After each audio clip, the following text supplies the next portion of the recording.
एक समय की बात है जब एक छोटे से गांव में एक गरीब लड़का नाम रवि रहता था। रवि का दिल बड़ा था और उसकी इच्छाएं आसमान छूने वाली थीं। वह रोज अपने खेतों में मेहनत करता था और सपने देखता था कि एक दिन उसका जीवन बदल जाएगा। एक दिन जब रवि जंगल में लकड़ी काट रहा था, उसने एक अजीब सी आवाज सुनी। रवि, रवि! आवाज गूंज रही थी। वह थोड़ा डर गया, लेकिन उसने हिम्मत करके आवाज की दिशा में चलने का फैसला किया। रवि कुछ कदम चला ही था कि उसे एक पुरानी जादुई किताब मिली।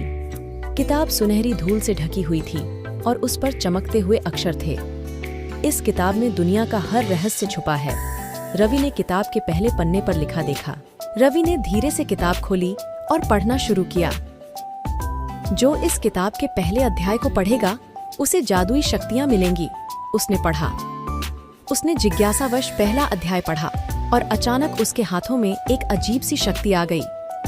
अब वह किसी भी चीज को सोने में बदल सकता था। शुरुआत में रवि बहुत खुश हुआ।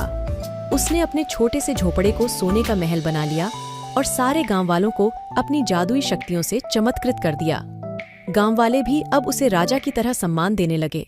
लेकिन जल्दी ही रवि ने महसूस किया कि हर चीज को सोने में बदलना उतना अच्छा नहीं था जितना उसने सोचा था। अब वह किसी से भी हाथ नहीं मिला सकता था, किसी को गले नहीं लगा सकता था। एक दिन रवि का दोस्त मोहन उससे मिलने आया। रवि, तुम कैसे हो? मैंने सुना है तुम्हारे पास जादुई शक्तियां हैं। मोहन ने उत्साहित होकर कहा। रवि ने उदास होकर जवाब दिया, हाँ, लेकिन यह शक्ति अब मेरे लिए बोझ बन गई है। मैं अपने प्रियजनों को भी नहीं छू सकता। मोहन ने कुछ सोचकर कहा। रवि, शायद इस किताब में इसका हल भी होगा। चलो इसे और पढ़ते हैं। रवि और मोहन ने मिलकर किताब का दूसरा अध्याय खोला। जो पहले अध्याय की शक्ति से संतुष्ट नहीं होगा, वह दूसरे अध्याय से मुक्ति पा सकता है, किताब में लिखा था। लेकिन मुक्ति पाने के लिए उन्हें एक कठिन परीक्षा से गुजरना था। रवि और मोहन ने बिना समय गंवाए उस परीक्षा की तैयारी शुरू कर दी। उन्हें जंगल में जाकर एक विशेष फूल को खोजना था, जो केवल आधी रात में खिलता था। रात का समय हो गया था। रवि और मोहन ने साहस करके जंगल में प्रवेश किया। वहां अंधेरा था और हर ओर खतरनाक जानवरों की आवाजें आ रही थीं। लेकिन उन्होंने हार नहीं मानी। आधी रात के समय उन्होंने आखिरकार वह विशेष फूल देखा। लेकिन जैसे ही उन्होंने उसे तोड़ने की कोशिश की, एक विशालकाय अजगर उनके सामने आ गया। अजगर ने गरज कर कहा, जो इस फूल को पाना चाहता है, उसे मुझसे लड़ना होगा। रवि ने अपनी जादुई शक्ति का उपयोग करते हुए अजगर को सोने का बना दिया।